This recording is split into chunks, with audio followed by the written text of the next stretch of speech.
এখানকার প্রত্যেকটি পরিবারকে বিজেপি পরিবারে আমরা যুক্ত করতে পারি এবং আমরা ইতিমধ্যে প্রায় 12-13 কোটি ভারতবাসী বিজেপির সদস্যতা নিয়েছেন। পশ্চিমবঙ্গ প্রায় 20 লক্ষের কাছাকাছি মানুষ বিজেপির সদস্যতা পদ গ্রহণ করেছেন এবং বিজেপি রাষ্ট্রবাদে বিশ্বাস করে, ভারতীয় সংস্কৃতিকে বিশ্বাস করে, সনাতন সংস্কৃতিকে বিশ্বাস করে,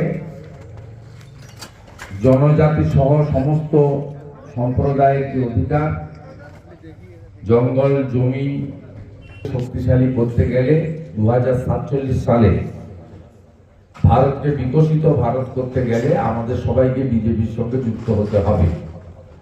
আমি তাই প্রথা মেনে এই সভা বা কর্মসূচি নয়, এটা সদস্যতা অভিযান, জাস্ট একটি প্রতীকী সংক্ষিপ্ত অনুষ্ঠান। আমি 5 জনকে এখানে আনার জন্য বলবো, যাদের সদস্যতা পদ এখানে যারা আমাদের মন্ডল প্রেসিডেন্ট রয়েছেন, বিমান ভাই রয়েছেন, আপনারা 5 জনকে নিয়ে এসে করুন। ওদের ফর্মটা ফিল আপ হয়ে গেলে আমি এটা দেখব।